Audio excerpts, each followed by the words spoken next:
Halo, perkenalkan nama saya Fadil Fidulio, saya Kasada Minang, dan di sini kami mau menganalisis warung nasi Padang di Jalan Impres.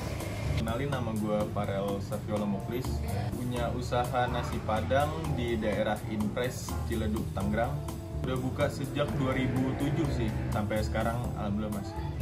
Pesaing nasi Padang juga di dekat Komplek Green Ayana itu ada satu doang sih alhamdulillah. Dari segi tempat itu kita punya lahan parkir yang lebih luas dari pesaing ini, dan dari segi warna etalasenya sih bang. Dari segi warna warung kita jadi lebih menarik itu beda bang. Jadi kalau di pesaing kita ini warnanya itu nyatu sama ruko lain kan, soalnya kan dia berjejeran sama ruko-ruko yang emang disewain di sana. Tapi kalau kita tuh warnanya itu lebih ngejreng gitu bang, lebih kelihatan di orang, lebih orang jadi lebih menarik ngelihat warung kita gitu. Spesialnya di kita tuh punya warna yang beda dari kemungkinan kebanyakan orang Padang itu pakai warna-warna buat warungnya. Mungkin warna hijau, warna biru itu yang kita pakai biar ngebedain yang ada di Impres ini, yang ada di sekitar sini gitu. Strategi sih bang, soalnya ini kan kita di pinggir jalan gitu ya, bisa nembus-nembus kemana aja gitu bang. Bisa dari Ciledug ke Pondok Aren itu kita lewatnya emang lewat jalan sini gitu, jadi benar-benar rame lah gitu yang lewat di depan warung kita gitu bang. Mudah banget dilihat orang. Sebenarnya itu gara-gara emang di sekitar sini itu banyak sekolah ya, banyak sekolah, jadi anak sekolah yang lalu lalang kadang emang mampirnya di kita, yang ada acara mesen makanannya di kita semuanya gitu. Jadi yang terutama sih karena ada sekolah sih bang. Terus yang kedua itu yang pasti ya lalu lalang orang, karena ini jalan utama akses dari Ciledug ke Pondok Aren tadi itu. Terus juga banyak sih bang di sini, banyak puskesmas, kita deket puskesmas, deket klinik juga gitu. Paling banyak sih anak sekolah sih bang. Iya, soalnya banyak. Kalau di kita sih nggak ada yang minta duit keamanan sih bang. Sejauh ini sih alhamdulillah nggak ada sih bang. Jadi bener-bener kita ngejaganya itu sama tetangga yang di sekitar sih bang. Alhamdulillah nggak ada. Sejauh ini sih belum ada pengemis ya bang ya. Cuman paling pengamen-pengamen yang lewat mungkin dari ondel-ondel sama yang lain gitu, yang emang kalau udah dikasih sekali dia langsung cabut gitu sih bang. Sehari pengeluaran buat nasi Padang itu sekitar 700-800 ribu sih bang. Per hari itu kita bisa 1,5 sampai 2 jutaan sih bang. Berarti nutup banget ya? Nutup. Misalnya nih, lu kan buka usaha nasi Padang kan ya? Kalau misalnya harga sembako naik, apa yang lu bakal lakuin? Apakah nasi Padangnya lu naikin harganya, atau pengeluaran lain yang lu bakalan pilih?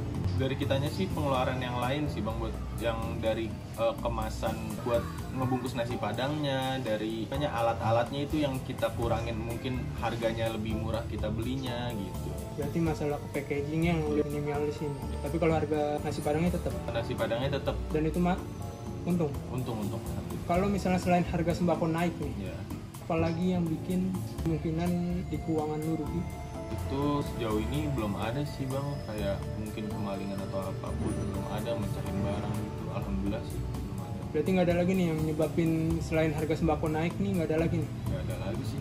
Pertanyaan mengenai SDM atau karyawan lu lah, pelayanan lu ngerekrut karyawan dari mana? Dari temen nggak atau? Kalau karyawan sendiri kita punya saudara yang emang mau ngebantuin ya bang gitu. Dia udah punya pengalaman? Dia punya pengalaman, udah pernah buka warung nasi Padang di Padang langsung. Berarti nggak ada training dulu langsung? Nggak ada, langsung adaptasi lingkungan aja sih pak. Per hari itu karyawan sering dievaluasi nggak? Mungkin kalau dievaluasi buat bareng-bareng itu jarang sih ya bang ya. Lebih ke evaluasi buat perorangan gitu, individu. Evaluasinya itu misalnya? Evaluasinya itu soal mungkin kehati-hatian dalam bekerja, terus cepetnya lah gitu. Pernah nggak dari segi pelayanan lu dikomplain sama orang? Kalau itu sih pernah sih bang. Itu karena customernya itu melebihi kapasitas yang kita sediain gitu. Kayak tempat kita mungkin kursinya itu ada 4, tapi customernya itu lebih dari segitu. Jadi banyak yang emang mau makan di situ jadi nggak kebagian tempat gitu. Nah itu kadang komplain kayak, saya mau dong di sini, saya mau di sini gitu. Oh lama banget dia makannya atau gimana. Terus kayak gitu sih, kok tambahin lagi dong kursinya bang. Berarti kalau misalnya dari segi karyawan kagak ada. Nggak ada sih. Tenaga kerja lu di situ udah? Tenaga kerja itu ada 4 orang sih bang di situ. Cukup nggak memenuhi kebutuhan konsumen? Alhamdulillah cukup. Kalau misalnya ada selain nih makan-makan biasa, kalau misalnya ada catering lah, Iya. nah itu mereka terbebani atau? Kalau ada catering, alhamdulillah itu sama-sama sih bang. Jadi nggak ada yang berat sebelah gitu, rata. Jam kerjanya gimana? Ketat nggak ada? Dari jam kerja itu sebenarnya dari jam 6 sampai jam 12 itu yang penting bantuin buat masak dulu aja dari jam 6 sampai jam 12 siang. Nah, dari jam 12 siang sampai jam asar sampai jam 3 itu terserah mau istirahat, mau tetap jaga di warung itu juga terserah, yang penting ada waktu istirahatnya juga kan yang kita kasih. Dan nah baru dari asarnya itu yang penting ke warung lagi buat bantuin. Menurut lo sendiri nih sebagai owner, pelayanan apa yang lo harus tingkatkan? Mungkin pelayanan soal ramah ke customernya sih, kayak soal ngobrol-ngobrolnya lebih banyak ngobrol lagi kan, biar orang juga makin senang juga kan ke kita. Sekarang dari kualitas makanan, Ya. apa yang bikin punya perbedaan dari pesaing lo ini? Misalnya dari varian rasanya, Ya. menunya, atau ciri khas rasanya?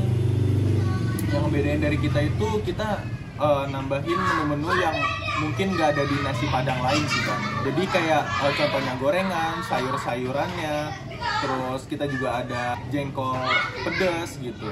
Itu yang mungkin ngebedain dari yang lain gitu. Soal rasa sih sama aja ya.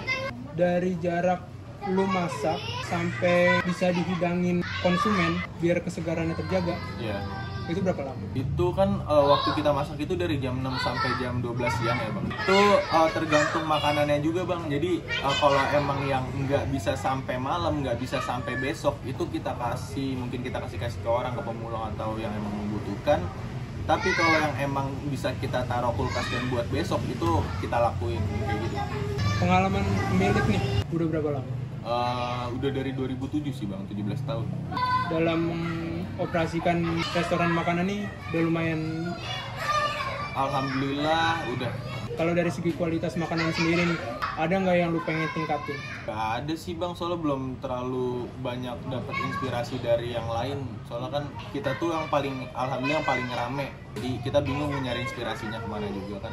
Jadi belum ada lah soal pemikiran kayak gitu sih. Tapi kalau rasa makanan nggak pernah dikomplain. Rasa makanan alhamdulillah itu tergantung customernya sendiri, konsumennya sendiri kan. Soalnya kan mereka yang nilai soal rasanya kayak gimana beda dari yang lain kan. Kalau kita kan, nanti kita menyediakannya aja gitu. Harga nasi padang lu sebungkus sudah?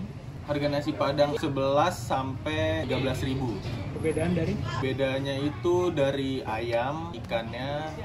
Oke, dari kita nih masukannya, yang pertama paling kualitas lingkungan fisiknya sih. Kalau lu pengen naikin value pada restoran lu lebih rapiin lagi. Kayak misalnya cat, ventilasi nggak ada. Nah itu lebih dirapiin lagi lah, plafon. Terus yang kedua, penyusunan tempat. Kayak menurut gue tadi penyusunan tempat, orang kalau misalnya mau masuk atau keluar itu kalau misalnya lagi rame mungkin bakalan padat banget kan. Nah itu lebih disusun lebih strategis lagi lah, lebih efisien, lebih enak kayak gitu. Terus kalau dari kualitas layanan paling ya itu tadi karyawan lu kan masih pakai baju bebas kan. Setidaknya biar lebih agak naik lagi value-nya, seragam lah. Setidaknya jangan pakai baju rumahan banget, biar orang yang datang juga ya walaupun target lu nggak kelas menengah ke atas, tapi setidaknya ada nilai yang lebih lah, walaupun tempat lu agak sempit kayak gitu kan. Dari segi kualitas makanan mungkin nggak ada sih ya.